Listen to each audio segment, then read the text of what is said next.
Morning everyone, welcome to my channel Shilpa's daily life. তো সকালবেলা উঠেই দেখো এখানে আমি চা করে নিয়েছি সবার জন্য, আর প্লেটের মধ্যে সাজিয়ে নিয়েছি। সাথে নিয়ে নিয়েছি বিস্কুট, আলাদা আলাদা করে আর প্লেটের মধ্যে দিচ্ছি না, একটা থালার মধ্যে সাজিয়ে নিয়েছি।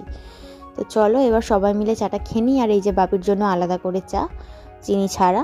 আর এইদিকে দেখো কালমেঘ পাতা ভিজিয়ে রাখা হয়েছিল। তো বাপিকে দেখো এখানে আমি বিস্কুটটা দিয়ে দিচ্ছি। বাপি যেহেতু ক্রিম কেকার বিস্কুট খায় আলাদা, সেই জন্য। আর এইদিকে কালমেঘ পাতাটা ভেজানো ছিল, আর দিদি কালমেঘ পাতা ভেজানো জলটা ছেঁকে রেখে দিয়েছে। তো সেটাই এবার গ্লাসে গ্লাসে করে সবাইকে দিয়ে দেবো। বেশ কিছু জনের খাওয়া হয়ে গেছে, আরও মা আর ভাগ্নি বাকি আছে, তাদেরকে দিয়ে দেবো।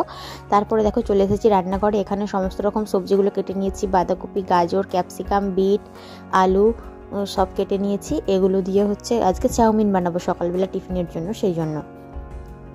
তো এখানে দেখো চাউমিনটা আমি সেদ্ধ করতেও দিয়ে দিয়েছি। আর যেহেতু অনেকটা, পুরো একটা প্যাকেট, তো সেই জন্য দেখো সেদ্ধ হতেও একটু দেরি হচ্ছে। আর আমি মনে হয় জলের পরিমাণটা একটু কম দিয়েছি, তার জন্য আর কি একটু অসুবিধা হচ্ছে।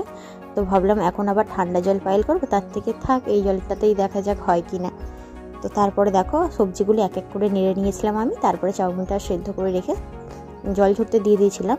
তো তারপরে দেখো এখানে আমি কড়াইতে সমস্ত কিছু দিয়ে একেবারে ভালোভাবে নেড়ে চেড়ে নিচ্ছি, ভাজা ভাজা করে নিচ্ছি আর কি। তো দেখো এখানে আমার চাউমিনটা রেডি হয়ে গেছে, আর সবার খাওয়াও হয়ে গেছে। শেষে আমি খেতে বসেছি। তো একটু শসা কুচিয়ে নিয়েছি, পেঁয়াজটা যেহেতু চাউমিনের মধ্যেই দিয়েছি, আলাদা করে আর পেঁয়াজটা নিইনি। তারপরে আবারও চলে এসেছি রান্নাঘরে দুপুরের খাবার জন্য, মানে দুপুরের জন্য রান্নাবান্না করতে। তো এখানে দিদির সমস্ত সবজিগুলো কেটে দিয়েছে। পটল আলুর তরকারি হবে, আলু ভাজা, আর এখানে হবে মুসুরের পাতলা করে ডাল। আর দেখা যাক কী কী রান্না হয় আজকে ডিমের ঝাল হবে, মাছ হবে না। তো এখানে দেখো ভাতটা বসিয়ে দিয়েছি, ভাতটাও হয়ে গেছে। আর এখানে আমার সমস্ত রকম রান্নাগুলো করে নিয়েছি। এই যে ডিমের ঝাল করে নিয়েছি সবার জন্য, মুসুর ডাল, পটল আলুর তরকারি আর আলু ভাজা। তো চলো। আর সন্ধ্যাবেলা দেখো চলে এসেছি আবারও রান্নাঘরে। এখানে চা বসিয়ে দিয়েছি, আর এখানে দেখো শসা, পেঁয়াজ, টমেটো কুচিয়ে নিয়েছি, এগুলো দিয়ে মুড়ি খাওয়া হবে। আর এখানে আমি দুপুরবেলা মুগ ডালটা ভিজিয়ে রেখেছিলাম, কারণ কি আজকে মুগ ডালের তরকা বানাবো, এক তরকা। তো সেই জন্য ভিজিয়ে রেখেছি। এই যেহেতু প্রথমবার বানাবো, কতটা ভেজাতে হবে জানি না, আমি 500 ডালকে একেবারেই ভিজিয়ে দিয়েছিলাম। এই যে এখানে দেখো আমি পেঁয়াজটা নেড়ে নিচ্ছি, আর ডালটা আমি আগে থেকে সেদ্ধ করে নিয়েছি, মানে প্রেশার কুকারে দিদি সেদ্ধ করে দিয়েছে, কারণ কি আমি প্রেশার কুকার এখনও ব্যবহার করতে জানি না, ভয় লাগে খুব। আর এখানে দেখো ডিমটা আমি ঝুড়ো ঝুড়ো করে ভেজে রেখে দিয়েছি আগে থেকে। আর ডালটা এখানে সেদ্ধ হয়ে গেছে। আর দেখো কতটা পরিমাণে ডাল হয়েছে, মনে হয় 2 দিনের খাবার। আমরা 7 জন, তো এখানে মনে হয় 15 জনের মতো বানানো হয়ে গেছে। এই যে রুটিটা হয়েও গেছে আমাদের বানানো।